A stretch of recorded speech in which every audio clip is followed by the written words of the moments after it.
This is me, the Amazon Spider-Man, one of New York's most famous figures in 1930. Everything changed after the Ruby incident. My beloved daughter, Ruby, I never got the chance to be with her again. And for the record, it wasn't because I was poor. One of the most famous people beat me, and it was meant to bring me back to the end of my life. She kept Ruby. On the very day I met with her and walked in the middle of the city when I returned, everything was too late. Ruby told me that the strength is greater and the responsibility is higher. I just wanted to stop the strength and not to have a responsibility. I was going home. The Great Depression was coming anyway. Wait a few more years to auction it off, and I'd surely get 200 grand. After 5 years of abandoning my identity as New York's hero, here I am now, a private detective charging $10 a day, not including surcharges. I just received $30 to find a guy named Addison. The only clue is this photo, but the female bonobo next to me kept bothering me, getting me exposed, and I had to run out of the bar. Addison stopped, telling me this case wouldn't end well. Bro, as if I loved this job that much. I continued the chase, only to be gifted a car door to the face by someone. I just had a nightmare that I was a black high school kid. I asked the people around which way the target had fled. I tracked him to an oil depot. There, that K-student guy had cornered Addison. Addison's body suddenly burst into flames, making the young man draw his gun and shoot. Well, it actually worked. Addison died, and the fire spread to the nearby oil barrels. I then discovered the guy who fired the shot was Donegal, a private detective also hired by the same person who hired me, but his rate was $20 more. We went to grab a drink together. The next day I arrived at my office. My secretary was owed several months' salary. The phone bill hadn't been paid, yet somehow a client still managed to find their way in. I bribed a syphilitic walrus showed up with a photo. He said he suspected his wife was cheating. Tonight she would have a date at the Red Cliff Hotel, so he needed someone to catch them in the act. Looking at the woman in the photo and the guy in front of me, they didn't look like a couple at all. But $10 is $10 plus surcharges. That afternoon I had lunch with my reporter friend Robbie. He's one of the few people who knows on the Spider. He was hunting for news about a crime boss who had emerged in recent years. I call him Galback, but his evil wasn't merely creeping in, it was expanding throughout the city, because Galback had bribed the entire police force. A few nights ago, someone burned down his mansion. 6 of his henchmen ended up medium rare, but Galback still managed to escape through a narrow crack in the door. Robbie said the city needed the Spider. I argued that after Galback, there'd just be a red, green, purple, and yellow Gal. Fighting is meaningless. To let Robbie pick up the tab, I left the bar. I gave little Frankie some money so he could do his coin trick with the phone booth. I called to set up a meeting with Detective Donegal. I told him we needed to investigate who had hired us, but we'd deal with that tomorrow. Because tonight at 8 p.m. I had a date with a beautiful woman at the Red Cliff Hotel. The woman whose husband suspected her of cheating actually showed up. I saw her take the elevator to the top floor. I followed using the emergency stairs. Opening the woman's room door, I caught the city mayor forcibly kissing her. I shot webs to stop the old pervert, then took off. The next day I went to the office to meet Winston, the one who hired me to find Addison. Knowing full well this monkey was just a lackey, I brought up why he only paid me $30 instead of $50 like Donegal. I told him I knew Addison's location and instructed him to go back to his boss, cough up $200. Then we could talk. Winston left. My colleague friend was waiting outside, ready to tail him. They discovered the one looking for Addison was none other than Galback. It seemed Addison was the one hired to burn down his mansion. Donegal saw this as a golden opportunity. With only the two of us having information about Addison, we could now demand a sky-high price, blackmail the city's #1 crime boss. Surprisingly, this young man hadn't had his throat cut yet. I decided to pull out both cases. I'm not really interested in anything related to politics. I returned the deposit to the syphilitic walrus. He really wasn't the beauty's husband. He just intended to smear the mayor's reputation. Trying to extort the city's leader in the middle of a re-election campaign is truly setting oneself up for a bad ending. However, my genius secretary came up with an idea to blackmail the woman. You ask, what if the woman reports it to the mayor? That's the scriptwriter's problem. Also, because the script says so. I went all the way to the morgue to ask Robbie about the woman's identity. I learned it was Cat Hadi, the lead singer of a famous nightclub that the entire city knew about. Only I didn't. I'm different. In the morgue, here was Addison. His identity had also been confirmed by the hospital. Soon, the information would reach Galback. At that point, if Donegal still tried to blackmail the old man, he'd be done for. I warned Robbie not to publish an article about Addison just yet. My only fault was underestimating that old man's ruthlessness. Later, he'd eliminate Donegal and send someone to the morgue to check if Addison was really dead. Oh well, I'll just count it as a workplace accident. I snuck in the Galbass nightclub to watch Cat Hadi sing. I approached her table to show her the photo. Cat had her bodyguard Flynn follow me to deal with me. I led him to the rooftop of a building because black and white scenes like that are just awesome in movies. Deeply imbued with the words of a friend from Than Hoa, when life gives you a lemon, make lemonade. Break cinnamon. After taking a hit, Flynn's body began to transform. I'm pretty sure tetanus doesn't manifest that quickly. The bodyguard used Cat's hand to punch me. I fell down helplessly before shooting webs to climb back up. Did I mention I'm not good at geometry? It was a bit difficult, but in the end, I was still the victor. Right after the fight, Cat ran over. I thought about demanding money for my back injury, but decided against it. I completely pulled out of this case. And again, no money to bring home. My secretary wasn't happy and planned to quit, but Cat appeared and offered a job because her bodyguard had gone missing. After asking for information, I learned that Flynn's body had started showing strange signs 6 months ago and was getting worse. I'm pretty sure this woman is still hiding something. I didn't ask further, so I'd have a reason to meet Cat at the nightclub in the future. future and make her pay. Damn, that liquor is expensive. First, I'll just swing by Flynn's apartment. I found a photo showing that Flynn and Addison had both been in the military. They might even have participated in the same battle as me. At this point, Galback sent people to find Flynn. I successfully escaped. At the same time, my secretary went to the criminal records office. She even brought lubricating food, so Flynn's file was nothing too special. Working class, from Brooklyn, a veteran with a bleak future. He had committed crimes multiple times and was now a bodyguard for Galback. I went to the nightclub to find Kat. My intention was to return the deposit because I didn't want to get involved with Galback, but that woman provoked me, so I just kept the money. Two of Galback's henchmen had already ambushed my house,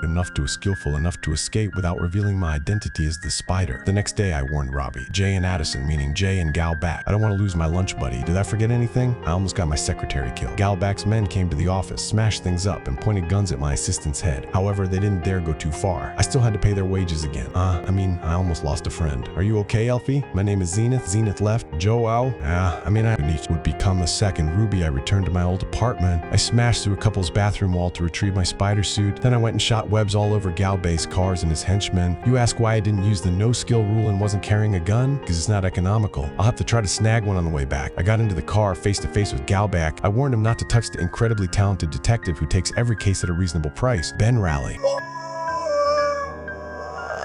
And his Robbie. This young man is a bit stubborn. Even after being warned, my friend still ventured into the slum to find Addison's wife. However, he only met a friend of Addison's named Lonnie. Lonnie gave Robbie the hotel address where the wife was staying. Right after that, Robbie called me with bad news. Someone had tipped off the police about Galback's illegal liquor deal. However, because I had intercepted him, he never showed up for the police to catch him in the act. Well, you could say it's New York den and interrupted. At least the peaceful days of owing employees' salaries had returned to the office. Or not, Galback personally led his goons to the office. He wanted me to investigate who tipped off the illegal liquor warehouse. It's highly likely that person and the one who hired Addison to commit arson were one and the same. Before leaving, he also left a quote, "People can lie, but money doesn't." I checked his $2,000 deposit. I discovered this old man marked all of his money. Even Kat's money was marked by him. Regarding the photo I collected from Flynn's apartment, I gave it to Janet to look into. I went to interview the patrol officers involved in the ambush of Galback last night. Just by role-playing and a little knowledge about hemorrhoid, I learned that the mayor himself was behind the operation. I also met the syphilitic walrus from the beginning of the film. I learned that the incident where Kat met the mayor at the Red Cliff Hotel, she was the one who initiated it, so there was no doubt left. I went to meet the cunning woman. I hinted that Kat was the rat Galback was looking for. I offered to help, but Kat warned me that if I went too far, I'd end up getting shot. Galback is someone willing to accidentally kill dozens of people just to hit one person. Hearing that, I got another idea. With Galback directly coming to my office, it meant he no longer trusted that gorilla Winston. Winston was investigating separately. Sooner or later, he'd realize the rat was actually the cat. I proactively offered him a deal. He'd give me money, and whatever I found out, I'd report to him instead of Galback so he could regain his reputation. Just as predicted, Winston's money was also marked. After a day of effective investigation, I also confirmed that Flynn was alive. The photo from Flynn's house was indeed a picture of prisoners of war, taken on the day they were rescued. I got Addison's wife's hotel address through Robbie. I went and stole her potato chips.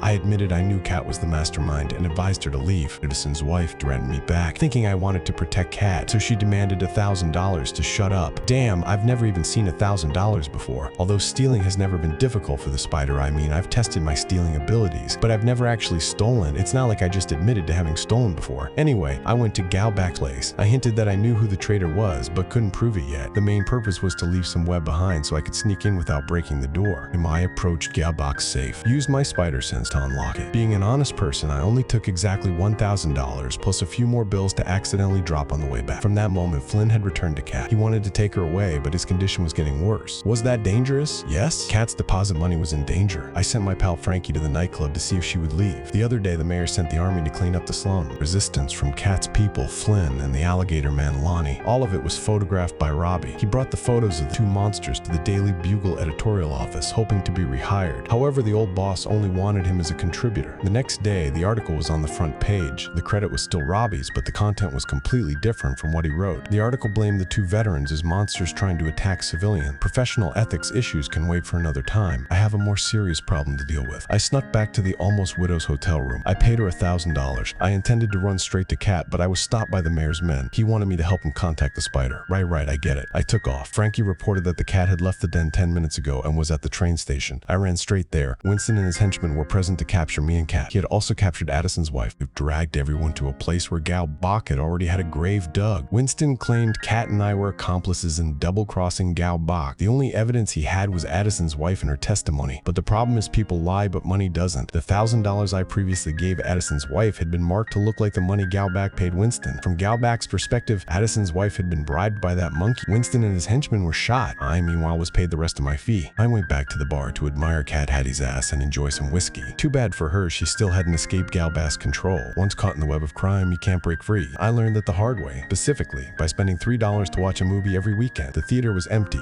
but the ticket prices were ridiculously expensive. Only now did I realize the advantage of having a private detective. Gao Bak enticed me to work for him, but I told him, I don't respect you a bit, and I left it at that. Next morning, Gao Bak visited Kat because he still had some suspicions. He asked her why she intended to run away. Kat admitted she was afraid of Gao Bak. Didn't she say that yesterday if the old man had believed Winston, she would be the one in the grave? The old man listened, seeming somewhat swayed, but at this point he could only blame Winston for hiring someone to commit arson. Even if the illegal liquor warehouse was tipped off, the patrol officers shouldn't have been able to act because the police chief had been bribed by Gao Bak. In other words, the police chief had returned to the mayor's side. Sooner or later, Kat would be revealed as the informant. He asked her why she went so far. I learned that in the past, a gentleman poet had proposed to Kat. However, he was eliminated by Gao Bak. Now, if she wanted to be with her love, Flynn, she first had to eliminate the old man, sympathizing with the lounge singer, and mostly because I was enticed, I decided to take a taxi and bring Kat back to my place. We took off our clothes and talked intimately. I told Kat about the Ruby incident without revealing my identity as the Spider. Just as two lonely souls were about to put their tongues in each other's mouths, the radio interrupted. The radio reported a mutant was causing chaos in the Diamond District. Kat left me thinking it was Flynn. I also suited up and rushed to the scene, but the one causing chaos wasn't Flynn, it was a Pikachu. That's a metaphor for how wild the fighting in this movie is. You wouldn't want to watch it. In the end, the victory belonged to me, along with the name of the guy who partnered with the mayor to fight criminals. Right after that, Kat returned to my room.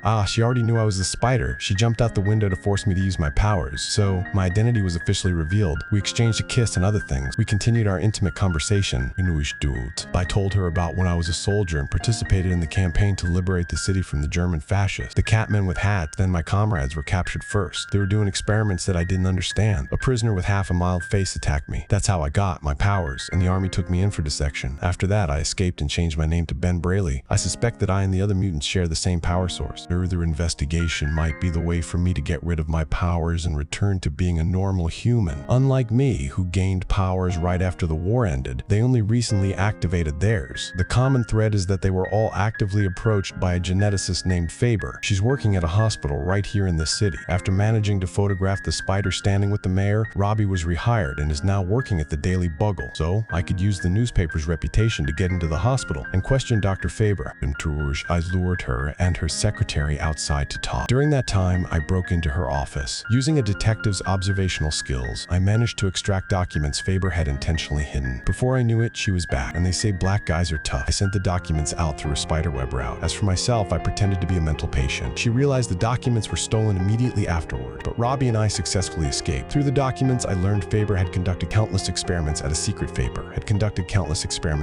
facility. The main true goal was to find a cure for veterans with mutant genes. However, instead of finding a cure, it only accelerated the transformation process, also bringing them closer to the other side. After seeing me with his lover late at night, Flynn returned to join Gabark. He even convinced Lonnie. The two went to the prison to free the electric rat. Gabark called me in to meet all three of them. In reality, he wanted me to deliver a message to the Spider. He said this was his war with the mayor, and he didn't want the Spider involved. Actually, the mayor was originally put in power with Gabark's money, but times changed, and to gain an advantage in this re-election campaign, he implemented policies detrimental to Gabark's business. Gabark, in turn, wanted to put someone else in as mayor. So now both of them are trying to bring as many mutants as possible to their side. That's why the mayor keeps wanting to contact the Spider. At this point, I had a chance to speak with Flynn privately. In short, he was disappointed the cat didn't trust him to deal with Gabark.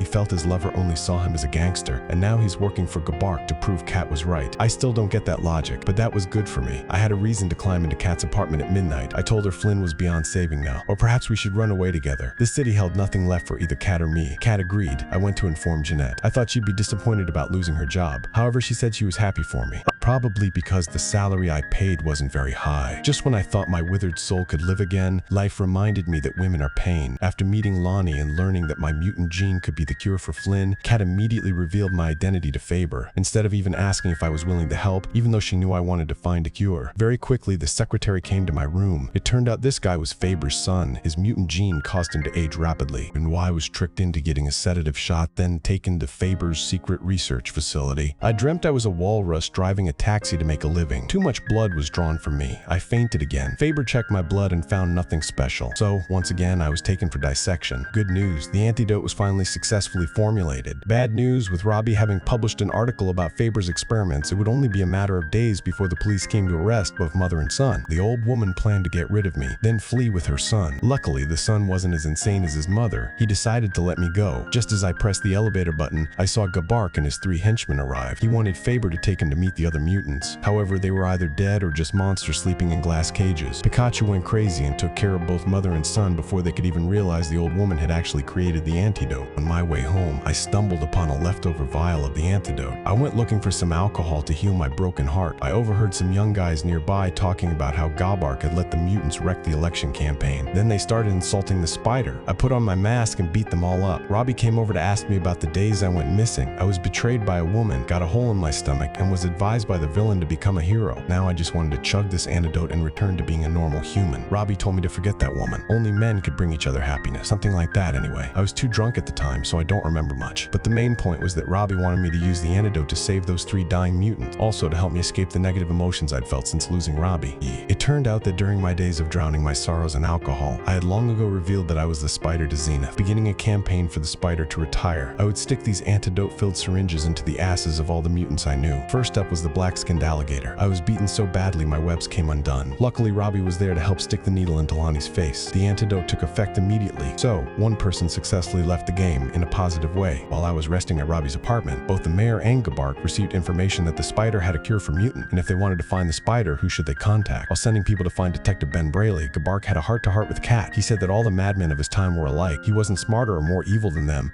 He just was never satisfied with what he had. Many young people would certainly feel a lot of toxic power if they heard this during World Cup season. At Ryui's Kat, she contacted GeneNet, saying she could help deliver the cure for the 2 remaining mutants. Please subscribe to support my channel. She carried the antidote, and Pikachu flipped side. He took the antidote and injected it into the spider, believing Gabark wanted it to control the mutants. He also convinced Flynn that the old man sitting there was about to screw his girlfriend. Using this power, we will rule the city, Flynn. Still refused to listen. Seriously, what did Kat see in this crazy guy? My spiderwebs were untangled, so I retrieved the syringes. I fought both Flynn and Pikachu at the same time, or rather, I tried to take on both at once. Most of the syringes were destroyed, and I was in pain. Just then, Kat chased down and shot Gabark in a rather anticlimactic way. Then she grabbed a gun, intending to take out the electric youth as well, but ran out of bullets. Flynn saw his lover under attack and finally turned around. He lost an arm, but bought enough time for me to wake up, and to the electric rat towards the train, giving the lovers the last dose of antidote before leaving. A few days later, I met both of them again. Kat said that in another universe, she probably would have run away with me. That's the plot of ReZero, right? In the end, the mayor was re-elected. Robbie started his own newspaper. The detective office now bears both my name and Jeanette's. I once again accepted to return as the Spider, and that's everything that happened in Spider-Noir.